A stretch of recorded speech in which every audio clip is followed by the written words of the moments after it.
Earlier last week, Elon Musk sat down with the BBC in what could be considered a bit of a train wreck of an interview. That's why I'm always cautious about having strong opinions on stuff that I don't know much about, because I think it's like very easy to get caught out like that, and I think it's too many people are quick to hold very strong opinions on like quite complex topics. Like The Pentagon paper leaked, which has been highly entertaining for multiple reasons. One, what a huge lapse of judgment. Get in an argument with your boys and think, right, you don't believe me, I'm gonna leak like highly sensitive national security documents just to prove a point in Discord. If you were his mate, I'd be like, don't not send me nuclear weapons and nuclear warfare. And I think we'll also touch a little bit on like nuclear energy and the future of energy. So it's like, it's easy to say you're not going to drop a bomb and so on, but if you felt like you had to, which you did at one point in history, you would do it. So you're like, don't.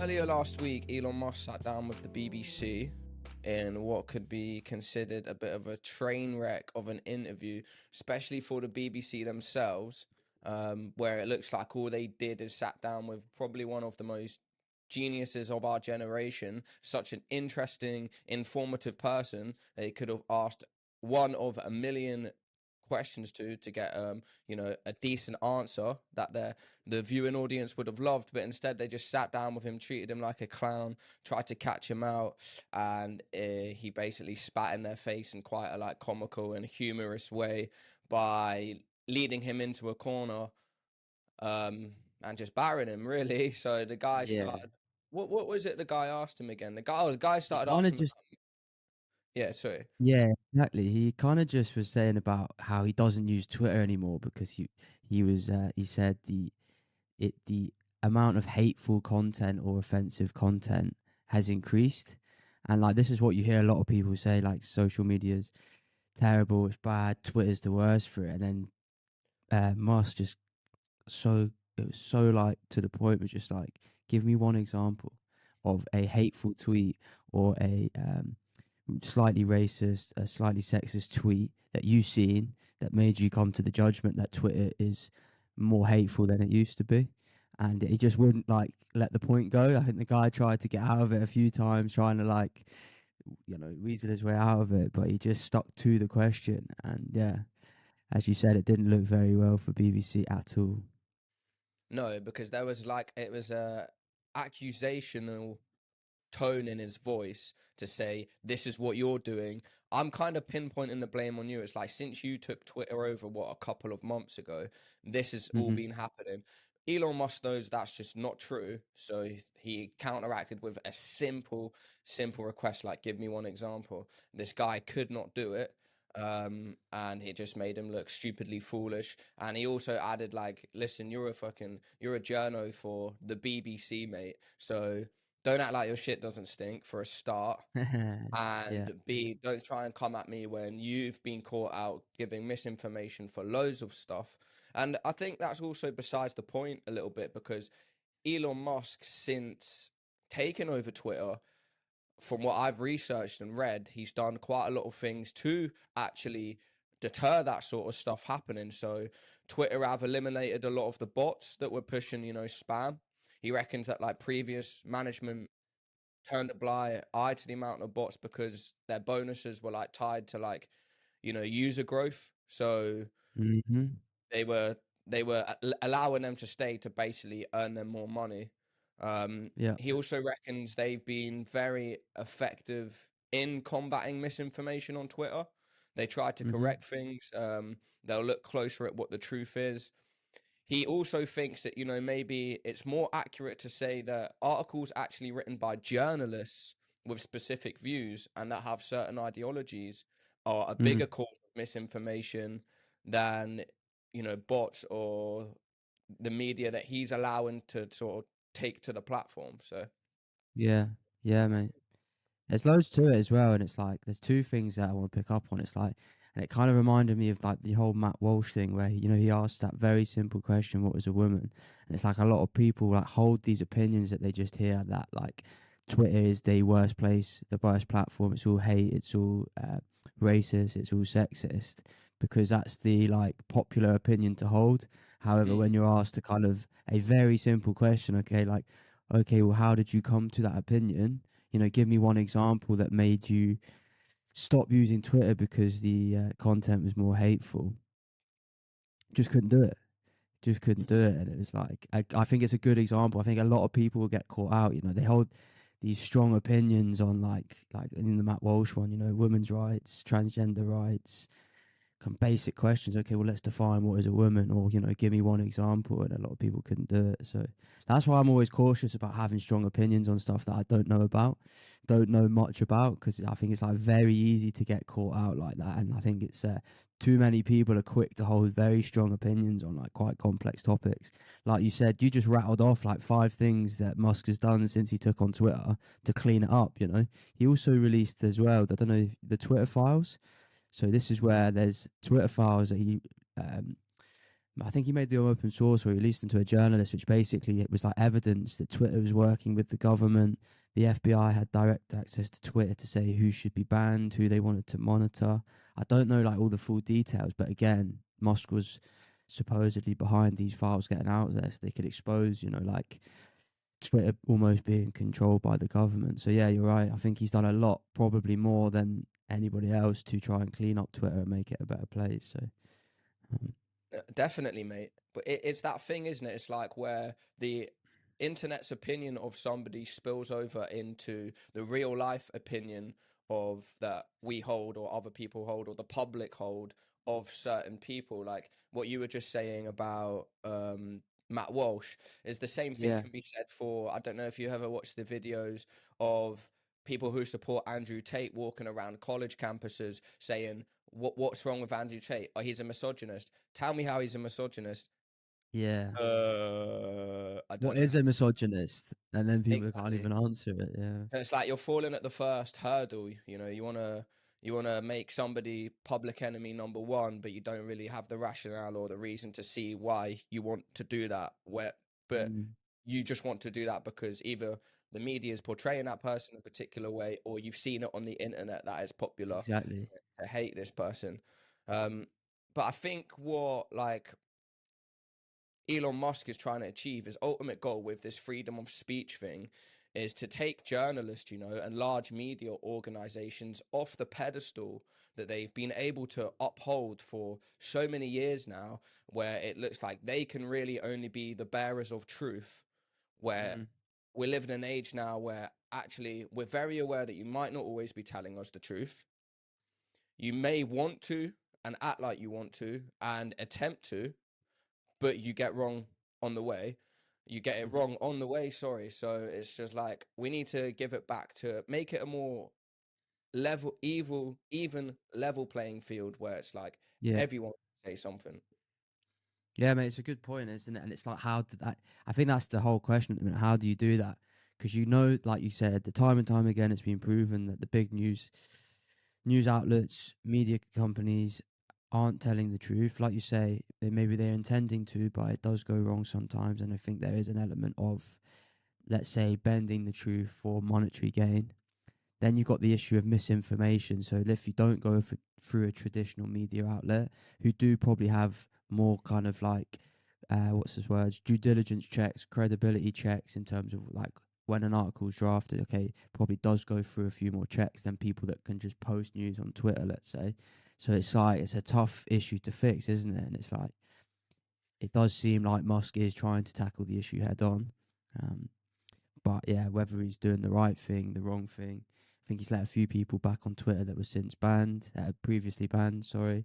So yeah, it's he's going to receive a lot of heat for this. I think no matter what he does, because it's such a tough issue and controversial issue, isn't it? It is. But since he's been, you know, at the helm, I've heard more of an attempt to sort it out than I'd ever heard prior to that or Yeah. previously. Mhm.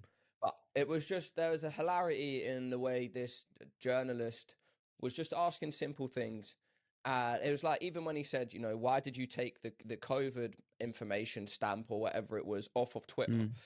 And Elon Musk said, which is such a simple answer, because COVID's not an issue anymore. The guy had to pause for 5 seconds, like he was dumbfounded, like oh shit, I didn't think he was going to say that. But yeah, Yeah. that is the correct answer.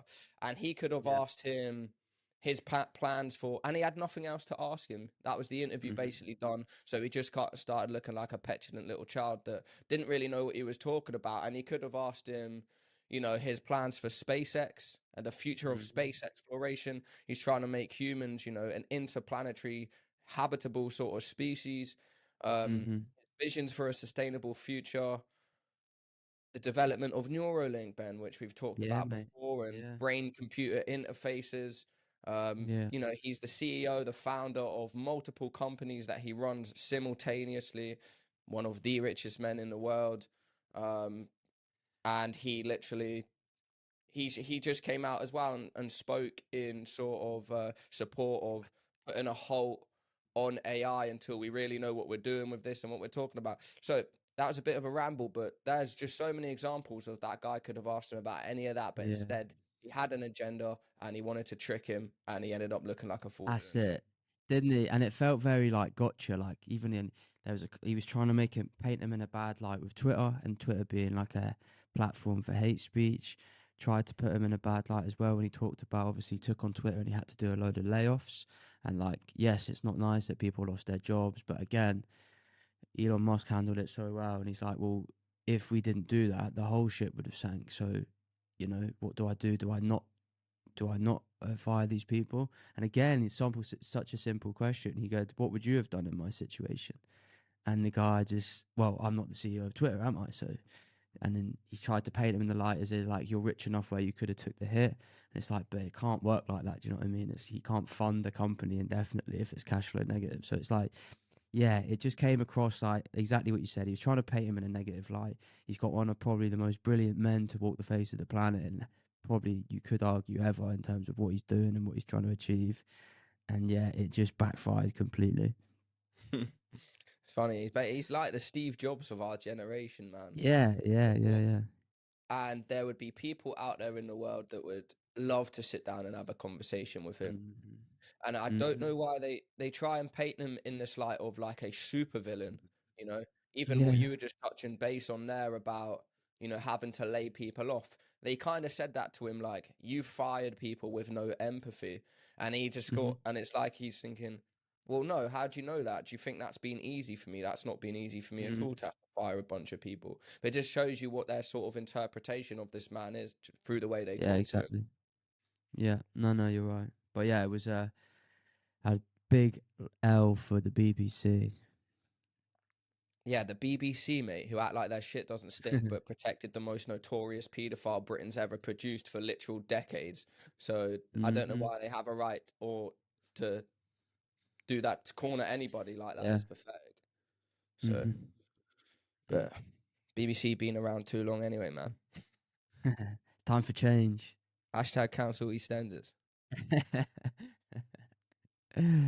Cool. I think that's a wrap for Elon, man. I hope he does something like that again soon. And also that I don't know. Would you say that's career suicide for that poor journalist? Yeah, but what's strange is I watched like they put it out and they put like a video of him talking about the interview out, and he kind of when he's like, yeah, we've got to sit down with Musk, got to interview this amazing guy. Interview is a bit strange, but here's some highlights. I was like, I don't know if he realizes how the world perceived that interview, because he didn't seem to. He almost seemed to be a little bit proud of it. So I don't know if he's seen all the clips in that got cut up before he did this little kind of highlight reel. But yeah, I, Yeah. it Yeah, doesn't it's look funny, good. It's the isn't it? same with do you remember the Kathy Newman one with Jordan Peterson? That famous one where it's like that Channel 4 report, and she's like, so what you're trying to say? And then she would just like completely make up what he was trying to, a negative kind of annotation of what he'd said. So yeah, Is that that's not is that the gotcha moment where he's like they're I talking think it about might be. being offensive to be offended sort of quote, and then she's like, Yes, and he says, yeah, he's like, you're risking offending me now in the pursuit of truth, and you should do that. And she's like, yeah. And he's like, well, should then I not also have the same right to risk offending people in the pursuit of truth? You may not agree with everything I say or whatever, but you know we can't not risk offending people. And she's well, yeah, it gotcha, was perfect, mate. Perfect Jordan beautiful, Peterson. yeah, Because it's just and it's so true and it's so simple, but it made it so black and white. It's like you're getting you're interviewing me because some people are offended about what I say, but I'm offended about what they have to say. So why is one person's offense classed Yeah, exactly. as more severe or more important than another person's offense? Exactly. And she was quite Yeah. aggressive. Like she was really out to get him, really trying to put him in a corner, really trying to kind of box him in. So it's just the perfect kind of counter. Yeah, it was beautiful. Yeah, and those sort of environments, that the cracks show in it because you have somebody who's a professional who's dedicated their whole life to a certain topic, so they know everything about it, and then you've got a journalist who's read the fucking boot notes on just a couple of bullet Mhm. points, and they don't really have any sort of in-depth, informative information about it, and they're getting caught out because they only have surface Yeah, level knowledge, and that becomes exactly. obvious and apparent in the No, middle of that exactly. conversation. Mm. Cool. So on to the next big topic of the week. The Pentagon paper leaks, which has been So, highly entertaining for multiple reasons. One being so is like the whole rationale of how these leaks came to be. If you've looked mm, into that, we go into that. And then also I've got some notes on, what sort of knock-on effect this may have. What are the yeah. positives? What are the negatives, right? Um, Mm, so that was so basically a 21-year-old had mm, leaked government official Pentagon papers that had a lot of information on it. We'll get into the information in a little bit, and took photos of this classified documents, a in person, so he had them, so he had printed out versions of it, which is worrying enough, right? Was able to take photos of them on his phone, another red flag. And then next thing you know, he's having an argument with somebody on a website, either 4chan or Discord. It there's a bit of toss up as where it really started, but somebody was arguing with him, I guess, about how many casualties there had been in the Ukraine and the Russia war. He said, actually, I can dispute that or refute that because I've got information. So he snapped that snap, uploaded it into a Discord chat, and next thing you know, it's been spread around the world. Every news Such agency. a bad move on his part. Eh? Yeah. What a huge lapse of judgment. Get in an argument with Oh. your boys and think, right, you don't believe me. I'm gonna leak like highly sensitive national security documents just to prove a point in Discord. If you were his mate, I'd be like, do not send me that Oh, shit. What are you unsend, doing, man? unsend. Yeah, you can win the argument. I don't care that much. Yeah, I'm yeah, gonna get yeah. now raided because of you. um, So you have to question, how did a 21-year-old get hold of top secret documents, print them out, take photos of the physical copies, all without being flagged? And then it took, Crazy. and then for them to circulate around the internet for, I've heard, apparently like near to 2 months before the Wow. Pentagon find out about it. Shows a flaw in, one of the best defense systems in America. But I think it's hard to say, right? Because as a 21-year-old, you're slightly still immature. It's easy to make mistakes. You should know better, but how accountable does this kid need to be held? They take whistleblowing very serious in America. Are they going to throw the book at him, send him to prison for the rest of his life? Mhm. Or do we need to provide some sort of leniency? Because let's be honest, it would need to be reviewed at a higher level, He's fresh out of his teens making a couple of mistakes, but how embarrassing is it for the Pentagon where their headquarters has been breached like that, or some. Exactly. And if you think about it, if you don't throw the book at him, yeah, like in terms of like what you were saying before about how on earth did this kid get access to these documents, I think it just highlights like we expect our security systems, our national security, and that to be, the utmost kind of super secure, lots of process, lot like impenetrable, let's say. But like it's down to humans, and humans are so flawed that like this one kid lapse of judgment has just circumnavigated all the checks and balances they had in place. So like no matter how secure your system is, if you have somebody on the inside who either intentionally wants to distribute access information and distribute it, or can access it but doesn't do it intentionally to cause harm to America, just like this kid, huge lapse of judgment. It just kind of shows you how almost fragile these systems are. So and like if they don't throw the book at him, yeah, there's probably up to 100,000 people, if not more, in America who have access to information that they've probably really wanted to share with friends or really wanted to tell people about, but they couldn't. So if he just gets a slap on the wrist, what does that mean for all these people that do have access to documents or information that would be, considered a national security threat if it was leaked? So yeah, it's a tough one. Huge lapse of judgment, but I don't see how they can go easy on him. I know, mate. I know. Well, they never do it. Like, look at all the whistleblowers of the past. If you want to look at Edward Snowden, Chelsea Mm. Madden, people like that. What's the other guy? Julian Assange. Who've had to basically flee and live somewhere else where they can't be extradited for their crimes. But I always think personally, when things come up like this, it also shines a light on what is secretive and what is public information and what should be Mm. what. Like, if you go back to obviously the Julian Assange incident with WikiLeaks, where they classified that as whistleblowing, and they want to get him for crimes and put him in prison forever, even maybe give him the death penalty, all because he showed the public that US soldiers were killing innocent civilians, which I think the public should have a right to know about, right? Yeah, Obviously, 100%. it goes a bit beyond that. There is classified information that falls through the net with these sort of things, but that's what I'm saying. There has to be some sort of discussion between what should we know and what shouldn't we know, and quite a lot of the time it seems like we should know a lot more than what you're keeping from us. Yeah, mate. And I think part of the problem is exactly that. They're able to classify information that's probably, let's say, harmful to their image versus, like actually confidential information. Like all the stuff, there's a lot of stuff that was leaked that was kind of, should have been public information. The war on Iraq, stats about how many people were actually killed, how many people were killed as, what's that terminology? Collateral damage, all of that stuff should be public knowledge because people should understand the realities of war and what, without knowing that, you don't know, the realities of the US invading Iraq and what that actually meant in terms of that country, the state it was left in, how many people died. So um, that's the problem. As long as they're able to classify information really because it's harmful for their image versus, it's going to lead to a threat. Let's say, it's about undercover agents in another country. Yes, obviously that should be classified. But if it's information that should be public knowledge, it shouldn't be able to be classified. But you never see it. That's the problem. Unless it's leaked, you just don't know about it.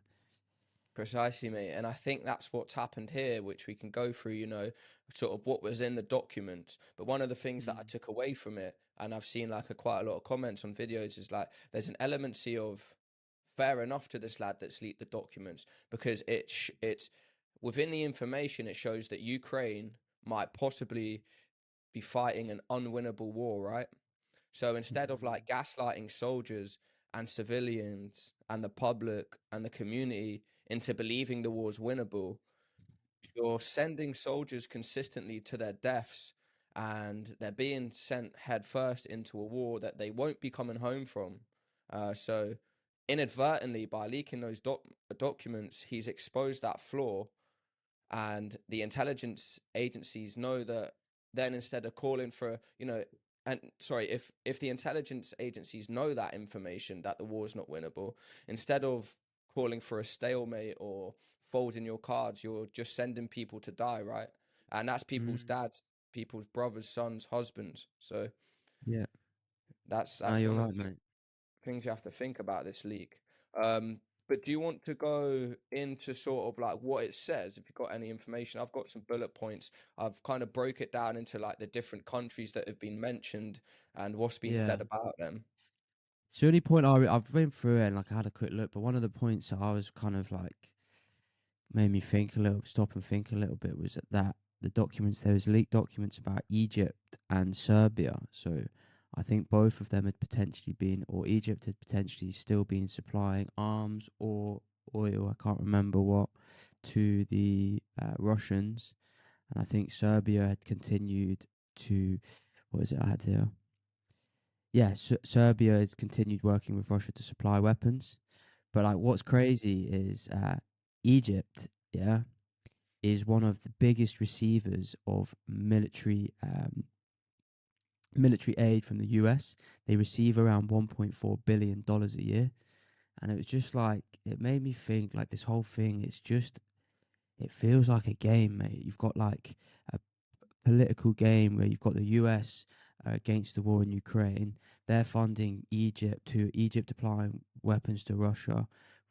Egypt's receiving 1.4 million aid per year from America. So there's a very high possibility that some of that money bought weapons that have since been supplied to Russia. So it's just like, I don't think we really understand what's going on out there and like how interlinked everything is, how like many games are being played, back alley deals.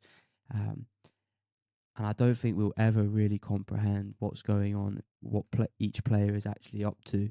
I think Mm. they're all protecting their own interests. They're all saying one thing but doing another. So yeah, it's stuff like that should be leaked. You should know what's going on, who's really doing what. You know. No, I 100% agree with that, mate. It's like a geopolitical chess match, and everyone else is just the pawns. And even then, it's not a chess match you're ever going to be able to view specifically. It's only the people at the top. And even then, it's hard for them, right? Because everyone wants the best for their own country. So Mm, you have to look out for yourself. You have to have allies. You have to know who your enemies are, keep them at arm's length. There's so much more to it. And the reason things like this happen is because it's never going to be black and white, and there is no clear answer to how this should be done. It's obviously we'd love to live in a fairy tale world where it's all peace and love and everyone agrees and we can help each other out.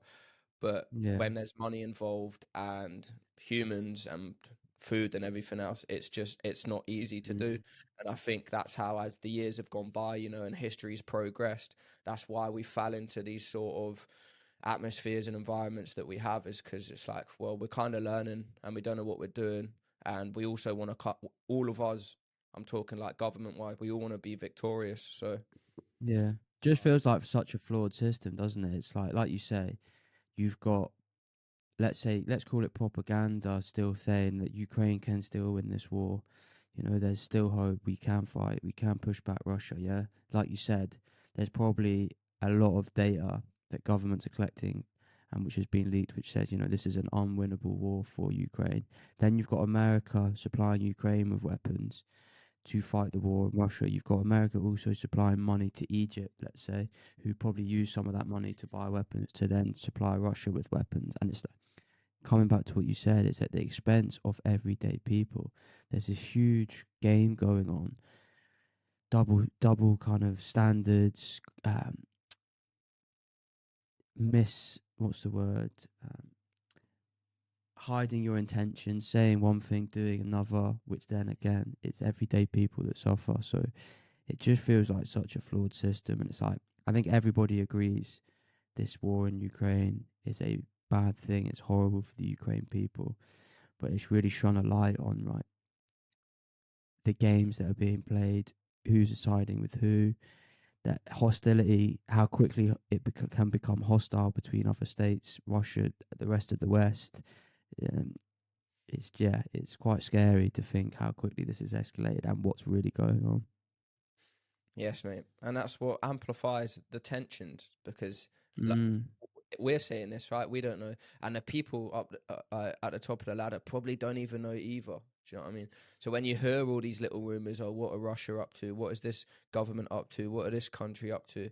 They start to get a little bit nervous, sorry. And that's how it yeah. leads to stuff like wars and everything else.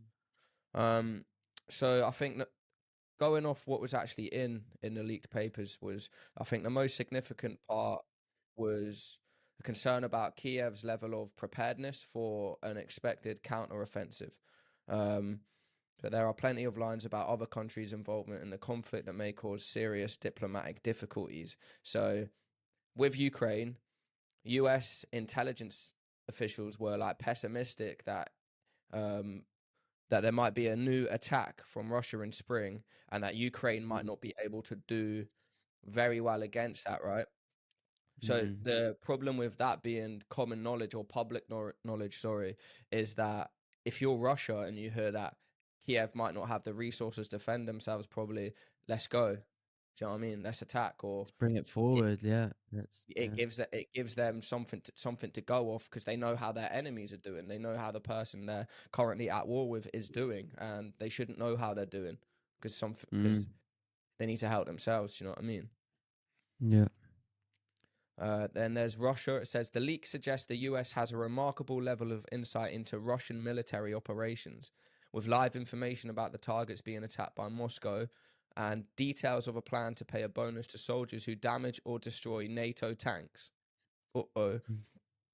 Uh, Depth of information. There was also information on the Russian mercenary Wagner's group plan to expand its operations in Haiti, as well as the US use of advanced satellite imaging technology to gather intelligence on Russian forces. So it's just a lot of information that's going to put more sticks in between everyone and just get everyone a Yeah. little bit more.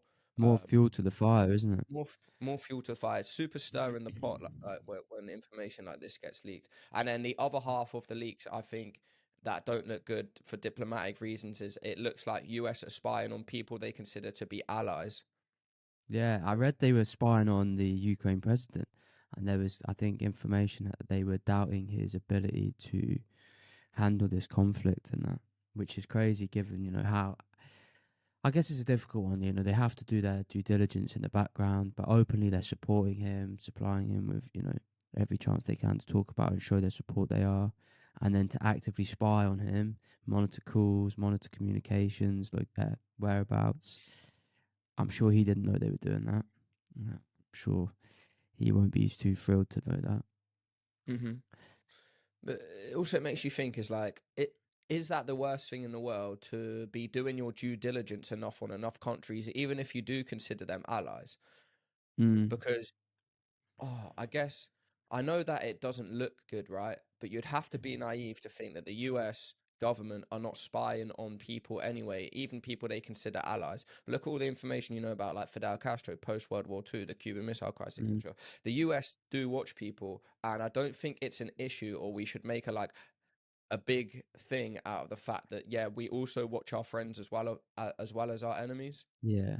I guess it's to what level you're watching them. Like, if a story leaked that any other country had somehow managed to monitor the US president's calls, whereabouts, location, and personal communications, that would cause outrage. The US would, or who knows how they would react. Yeah, and I guess does each country have like a right to, I guess, privacy when it comes to their national security? I bet by listening on the calls with the president, they found out information.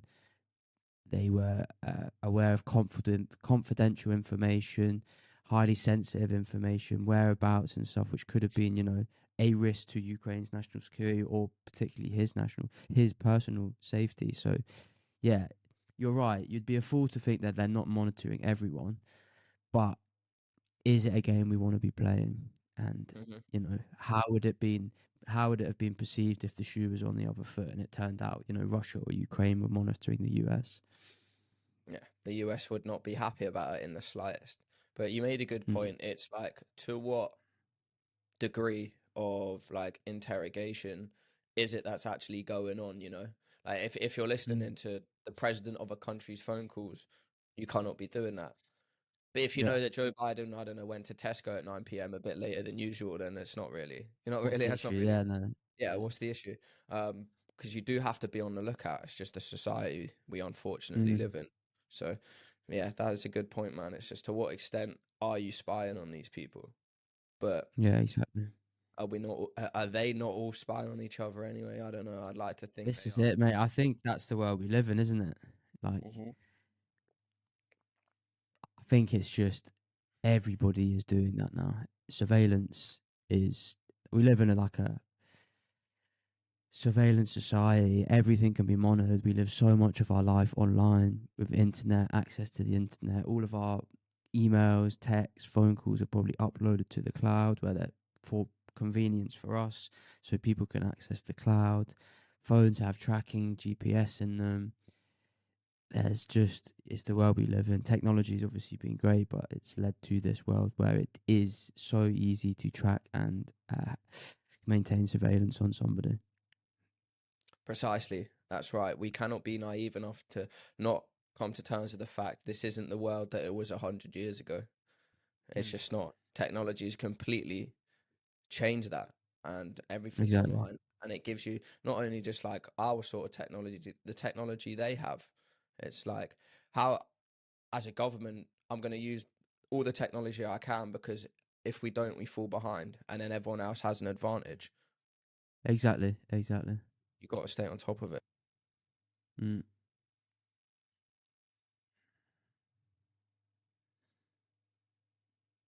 Oh, I've lost you, mate. Can't hear your audio. Hello? There we go. That's better. One, Yeah. two. Oh, not too sure what happened there. What I was saying is, things like this. They're all also hard to research, because you know it's not a field that me and you know much about, as we're never going to go into that sort of life. We don't know that world. We're just kind of Yep. getting our information from what we can from the internet and stuff like that, and just doing our own research. But I always find these a little bit difficult, because it's like I know what I'm saying, but I know that I don't also know what I'm Mhm. saying. Do you know what I mean? Mm. Yeah. Yeah. Like, it, it, it is difficult, man. Did There's you so much to see? it, but I think they kind of lead to like. So yeah, you're right. Some of these are tough topics, and there's so much information out there. But they come down to these kind of core, kind of fundamental, almost moral questions about what's right and wrong. And I think that's why they're good topics to discuss, because you're right. But let's say the actual topic itself isn't a particular interest, and it's such a broad topic. There's so much information out there, but you can usually underpin them or kind of tie them back to these moral questions about right or wrong.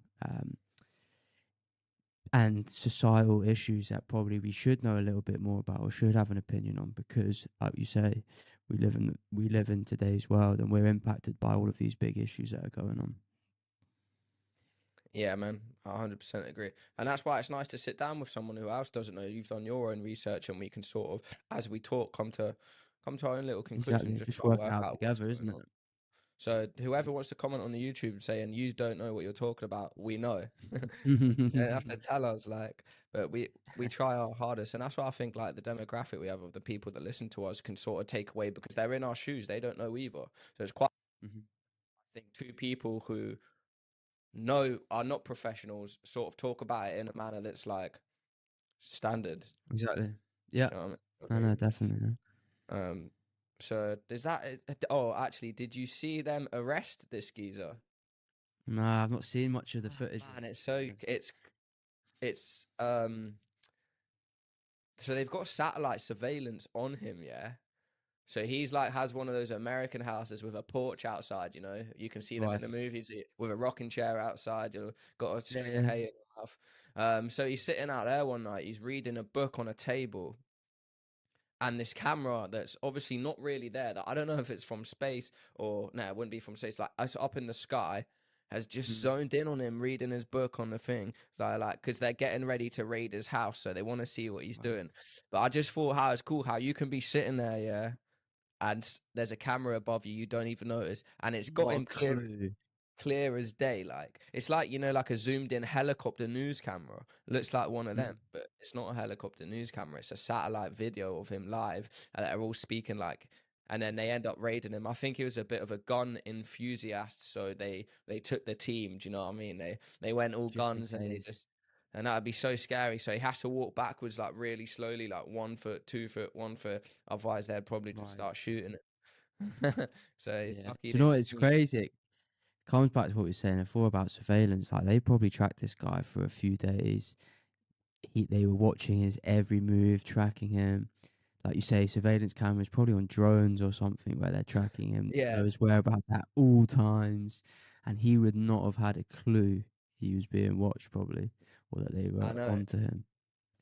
And that's the spooky thing about it. It's like as you're going through your day, who's to say do do do do do do? That's not Yeah, happening to exactly. Yeah. us. Yeah. That's cool, man. I think let me just have a quick look through the notes. Pentagon papers, takeaways. Yeah, we've done that, done that, done that. Oh yeah, so been seeing a lot of news outlets saying that the information on these documents is wrong, and some of them have been altered. Do you think that that could just be damage control? If we tell them that the information is Yeah. false, they won't know what's true and they won't know what's not. Definitely. I think by the sounds of it, like this kid is a naive 21-year-old who had a huge lapse of judgment. I don't think he's took documents, manipulated them, put them out there in that way. And I think you're right. It's purely damage control. You've already seen countries like Egypt and Serbia come out and say these are false, nothing to do with us, completely inaccurate. And it's like how many? That's like the oldest play in the book, isn't it? You know, denial. First start with denying it until there's like unquestionable proof that you actually did it. Then you go into the next level. So yeah, I think it's purely damage control, mate. Yeah, I came to that conclusion as well because at this moment in time, what else can they say? So Yeah, probably exactly, best to exactly. say that half the information on it's wrong, Mm, since they didn't want it leaked in the first place. So if we just call them a lie, if we call it a lie, then kind of we got our own. exactly. Yeah. No, exactly. So very governmental driven podcast today, Episode. isn't it? It is, isn't it? Should we move on to our topic of the week? Yeah. So this one's a big one. It's quite an interesting one actually. Looking into it, but it's nuclear weapons and nuclear warfare. And I think we'll also touch a little bit on like nuclear energy and the future of energy. So I don't know how you want to start this one, but you know, nuclear warfare, nuclear warheads are a pretty modern thing. I think in the last 100 years or so they were invented, and there's been I think 2 cases of them being used, and it was I think the US against Japan, and the effects were absolutely devastating. And I think since then this has been such a hot topic in that it comes back to what you were saying before, in that now that these are in existence, countries feel like they have, because other countries have nuclear weapons, they feel the need to also have nuclear weapons. And it's Hmm. just led to the development of more. I can't remember how many. I think it's when I was looking at the numbers, I think there's 9 current states that have armed nuclear weapons, and between them they have 13,000 and 80 active nuclear weapons. And if you think about the devastation that was caused by just two, Mm. one released, and these were small in comparative to some of the ones that I think that have been developed now, it's a crazy number. Um, so I guess the point, like the topic today is, you know, how did we get here? We're kind of masters of our own destruction in that, you know, we're smart, we have science, we have the ability to, you know, think these ideas and then bring them into creation. And unfortunately, this is probably something that looking back, we wouldn't have wanted to create. So where do we go from here? Uh, is there a way, like you say, because it is still a very, you've got them, I need them to protect myself. And I read this class thing, it's called, they call it the MAD concept, and it's basically called mutually assured destruction, whereby that's the only deterrent for countries not to use these weapons, is because there's mutually assured destruction. You shoot us with one, we'll shoot you with one. Nobody wins. So that is literally the only deterrent at the minute. So yeah, I don't know what your thoughts are on this, but it is one of those issues, isn't it? It's how did we get here? How were there not the safeguards in place where, you know, we couldn't develop these weapons of mass destruction and then use them? And then we've ended up in a position where we haven't really learned from that, because every country, or these 9 countries who have developed these nuclear programs, have been developing these weapons, increasing their stockpile of them and their capabilities. It's like we didn't learn from the devastation of those 2 instances where we used them. Yeah, no, it's honestly, man, it's one of the most scariest things to talk about. Like some nights I'll sit there and I'll be thinking about this, yeah, and I'll just think, what would happen is just absolute total utter destruction. And what happened back at the end of World War II, I think that's something like British history and US history like to, just brush past, Mm. which was total devastation. So what you were talking about before, sorry, the first two atomic bomb used, one was the bombing of Hiroshima, wasn't it? And that was estimated to have caused an immediate deaths of around 70 to 80,000 people instantly, with the final death toll being about 140,000 people. And I think the saddest part of that is the majority of 140,000 people were civilians, including women and children, who were literally just going about their daily lives. So the bomb was originally dropped to end the war, because it was like, we've just dropped one on you. Believe me when I tell you that we can just keep doing that to you until there's nothing left. And then I think that's when Japan surrendered, and the war ended up coming to an end. And I think the US looks at it.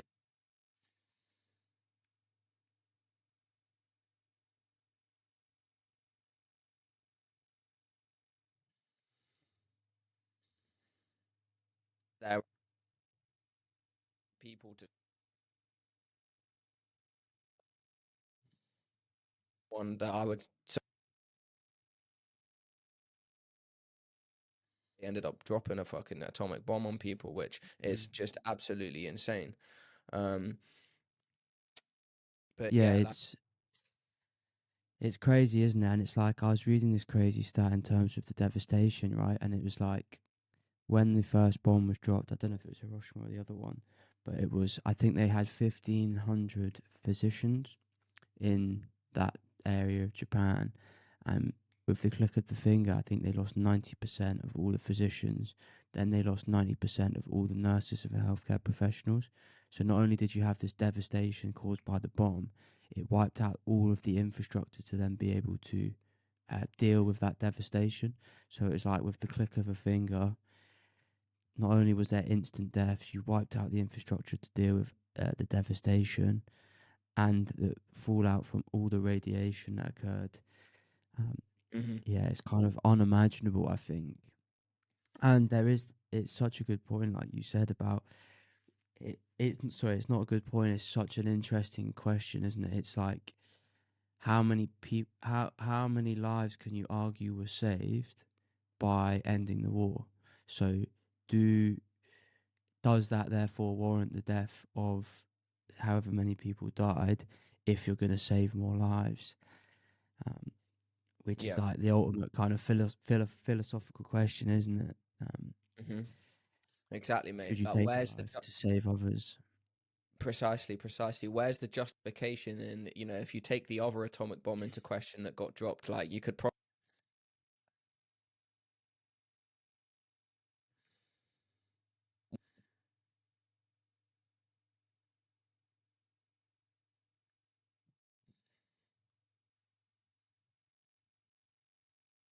minister at wars. Uh, Pull the mic closer to you. It keeps does cutting it? out. Oh, what a Yeah, that's joke. better. I'll just keep my finger under it. Nice Yeah. one. Yeah, so it's like, where's the justification in killing 250,000 people? And they done that back then, right? When we do not have the technology that, like you brought up before, when 13,000 nuclear warheads people have Mm-hmm. got or something. It's like, if you killed 250,000 innocent civilians with the drop of two, what do you think you would do to everyone if you started dropping bombs on people now? It would just be a free for all, because what would happen is, once even one of those countries have announced or given the go ahead that they're dropping a nuclear bomb, so many other countries would follow suit. And I really don't think the earth would ever even be able to recover from it, because you know there's like wind Mm. radiation as well, so like the wind Also, blows all the radiation down into different countries. And if two killed 250,000 people and wiped out like nearly a whole city or two, then what do you think everyone dropping loads on each other is going to do? Be nothing left. exactly. And it comes back to this point before, when we were talking about how fragile, like, the system actually is, in that, this kid got access to those documents and was able to leak them. And it's like highly embarrassing. Everyone's like, how could that ever happen? Like, yes, there are safeguards around nuclear warfare, but it just takes one rogue person, one lapse of judgment, one poor decision from a human who we know are flawed, um, Hmm. to cause, like you say, the ripple effect from one country using a nuclear warhead would just ripple through everywhere, and the devastation would just be crazy. So it is scary. It's like, people argue there's so many safeguards in place. There's mutually assured destruction. Nobody's going to release a nuclear warhead, and it's like, I don't know, man. It seems a very optimistic take. considering it's humans. Yeah, exactly. Yeah, with how unhinged Yeah. politicians that hold the power seem to be anyway. So it's like it's easy to say you're not going to drop a bomb on someone, but if you felt like you had to, which you did at one point in history, you would do it. So Mm. like, don't give me the bullshit of you. It would Like, never be. It's not true. think about Russia. This war could go terribly wrong for them. Putin could lose everything. He could be backed into a corner. All like sense of judgment goes out the window, and he goes on just a complete. Let's say I want to sabotage the West. I cannot win this war. Everybody's against me. NATO's expanded. I've been sanctioned. My country's suffering. Um, my legacy has been destroyed by this war. If it doesn't go my way, what have I got to lose? And it's like, I don't think it's in the realm of impossibility for that to happen. So scary when you think about it. Precisely, man. If you're going to paint me as the supervillain that you say that I am with your propaganda and all your media outlets, then fuck it, man. I'm going to be that person. I am, And yeah, exactly. I've got the power to be, and I'm getting old and I'm getting senile. Let me go out with a bang. Um, Mm, I think history has told us of the darkness that dictators' personalities and mentalities hold, and how many exactly.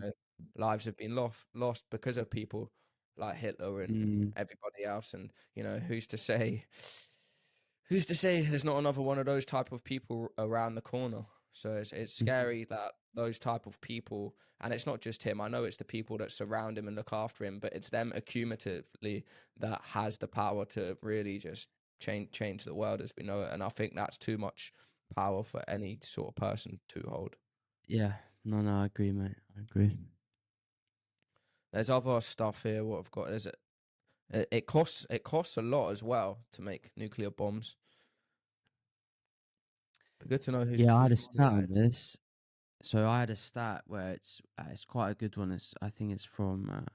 I'll check the source. I'll put it in the notes. But basically, while facing a global pandemic and climate crisis, the 9 nuclear nations are spending more than ever maintaining, increasing, and modernizing their nuclear arsenals. In 2021, they spent $82.4 billion on nuclear weapons, more than 156,000 per minute. Just shows you priorities like global tam- global pandemic, climate crisis, homelessness, huge kind of gap being built between the middle class and lower class, people Mm-hmm. on food stamps, mental health issues, disabilities, benefits, housing crisis, all of these issues that are, lack of fund, let's say not caused by a lack of funding, but certainly not helped by a lack of funding, and would be, hugely improved if funding was available, all put to the side for the pursuit of increasing your nuclear arsenal, increasing its capabilities for a weapon that you could argue, well, that you would, if you asked a politician, they would say, yeah, we're never going to use them. We only have them to stop other people using them. So it's just this crazy cycle of wasted money, effort, and then, yeah, Yes, having mate. this hugely devastating technology for the wrong reasons. Yeah, man. Because the cost of maintaining a nuclear arsenal is massive. Like you said, it deters funds away from education, infrastructure, important areas of society that the money could be spent on. Um, it can create a cycle of increased military spending because you're trying to catch up with the next guy. Do you know what I mean? Or you've got 10 warheads, I need 10. You got 20, I need 20, and blah blah blah. The cycle continues. So you're just forever seeing who can garner more and more. It sounds like one of those little iPhone games, isn't it? Where you build little cities Doesn't and little it? people. You just have to upgrade your weapons. It's almost comical. It's crazy. It's crazy. And it's like, I think this will be one of those things, mate, that we look back on society and we look back in the future and we say, how did we end up there? How did that go on for so long? And how was it not ended sooner? I believe, but hopefully we have that conversation before it's too late, man. Um, No, exactly. And it's a but shame as well because nuclear gets like a bad name So obviously it's associated with nuclear warheads, and also nuclear power stations, which historically haven't been that successful. There's been a couple of cases where they've been the not successful, and the effects of them have been pretty catastrophic. So it gets a bad rap, but there's a lot of exciting discussion about nuclear fusion and the future of Okay. energy. I don't know if you've read into this at all. I've not. So basically, there's this thing called nuclear fusion, and I think it's how these sun and stars create energy, and it's incredibly efficient. It's incredibly clean energy, but it's very hard to do. I think you have to collide two atoms together at insane speeds until they fuse. And then that, as part of that fusion, it creates huge amount of energy that can be then harnessed into creating electricity and things like that. But it's super clean, and they know how to do it. So they know it's possible. And I think if within the last year or two, they've actually done it, where they actually generated more energy than they used to create the fusion, which was always the issue. They were using so much energy to create this fusion that it was actually costing them more energy than they were getting back out of the whole process. But I think within the last year or so, they've had the first instance where they've created more energy than they've spent. And now it's like an actual possibility that nuclear fusion could be the future. And I think it's quite different to like the standard nuclear power plants, in that basically in a standard nuclear power plant, if it goes wrong, it can just kind of the effects just keep escalating. The fallout is massive, radiation leaks. It just kind of keeps reacting and going wrong. Whereas with this nuclear fusion, if the conditions aren't perfect, so let's say one of the reactors shut down, or there's an issue with a mechanical issue, because if the conditions aren't perfect, there is no fusion, there is no process, so it's pretty safe compared to like your standard nuclear power plant.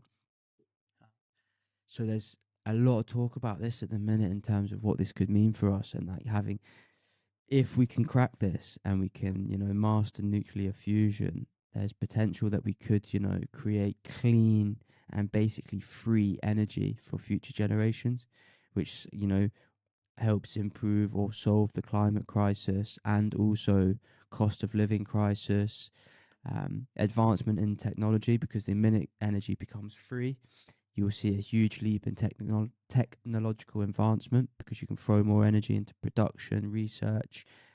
Cost of things will come right down. So huge cost of creating products, running things in day-to-day world is cost of energy.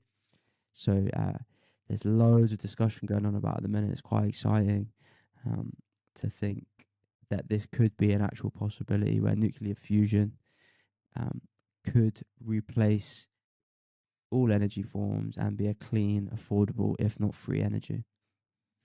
That's nuts, man. I'd never heard of any of that. When I was listening to you, I was like, that doesn't even sound like a real thing, a nuclear fusion. It's like a sci-fi movie, mate. It's Yeah, crazy. isn't it? It just You shows know, you like how amazing we are.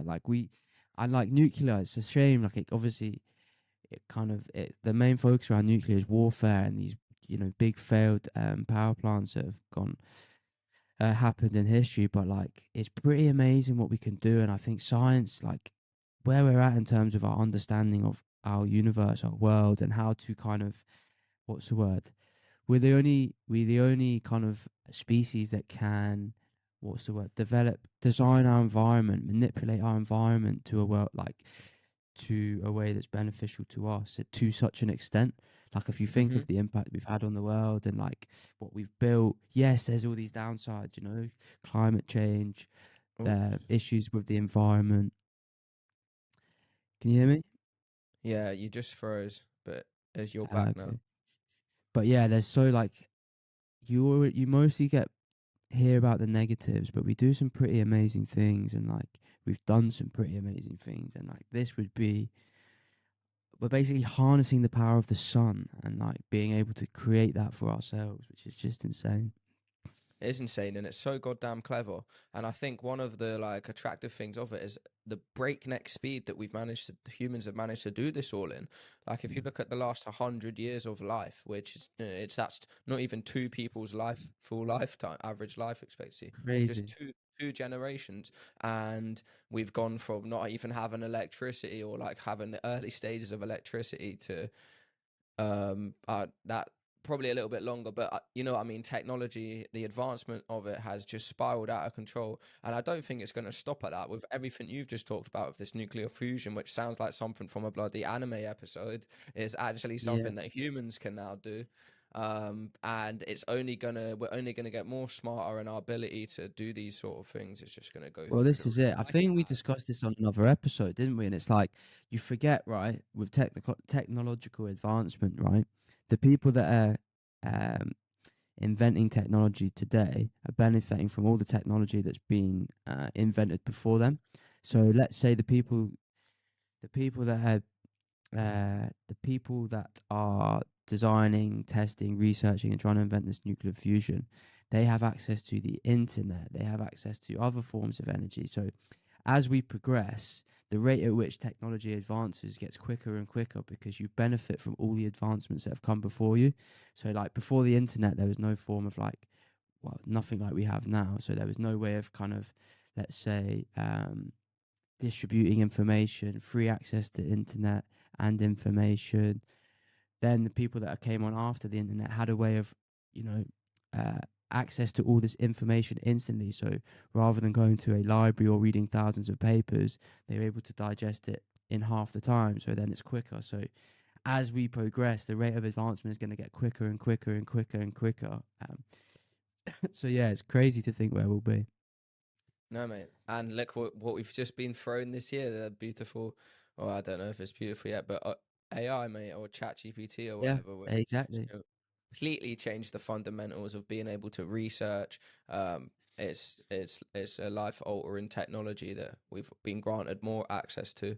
So, what's Exactly. next? Yeah, yeah.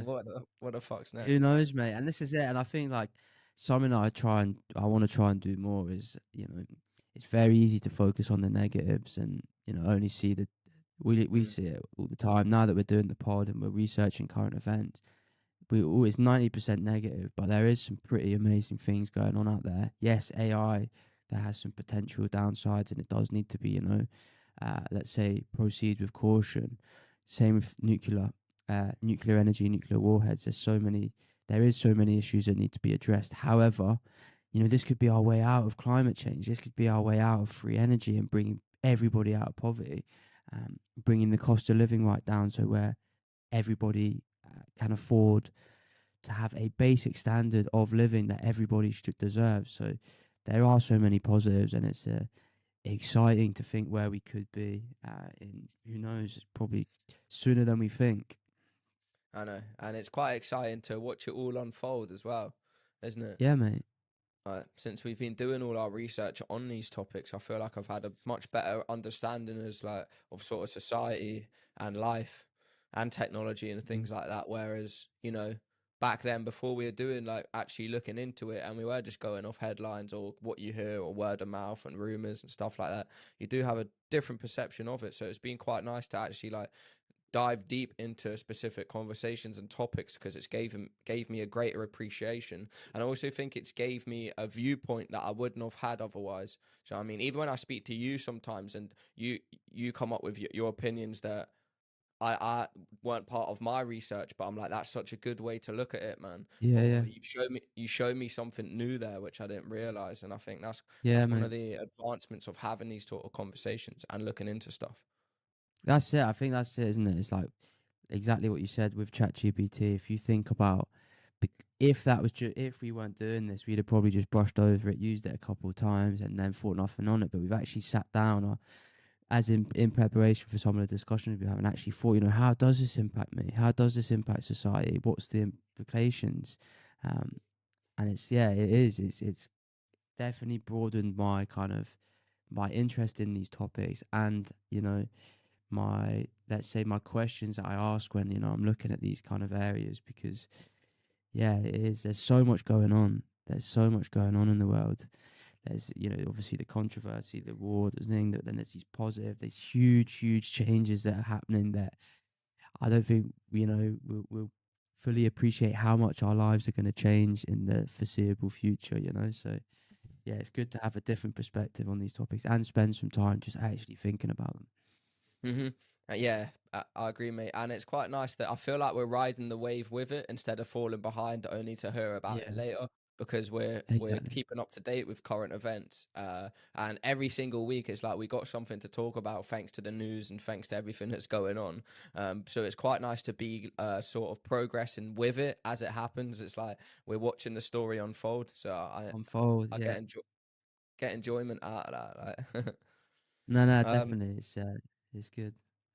Cool, man. Cool. Is that it for, you think, topic of the week, future That's and it, nuclear? mate. I think that's it. Topic of the week. So yeah, to summarize, you know, there's some obviously some big issues. There's a lot of actual charities and foundations to kind of end nuclear warfare and, you know, come up with a treaty that everybody signs up to de-arm everybody in terms of their nuclear warheads. So yes, there are issues that need to be solved. It's a crazy place we've ended up, isn't it, when we think about it? Mutually assured destruction just seems like the worst policy ever. I mean, I can't see it in a world where that is a good thing. But like you say, now it's been started, you feel other countries feel like they don't have an option. So, yeah, it's a crazy topic. The war in Ukraine is scary in terms of, you know, if this doesn't work out with Russia, given that they are a country that does have nuclear warheads, it's quite scary to think about. But then on the flip side, this nuclear fusion really sounds positive and could be huge um, move forward as a civilization in terms of what's possible and solving a lot of issues that we need to solve: climate change, cost of living crisis, increasing the speed at which we can advance in technology because we have access to free energy, which is a game changer. So, yeah. Yeah, a lot of angles to look at it from. hmm You know. Cool, Yeah, man. man. Perfect. That was nice. First pod over. Yeah, 48.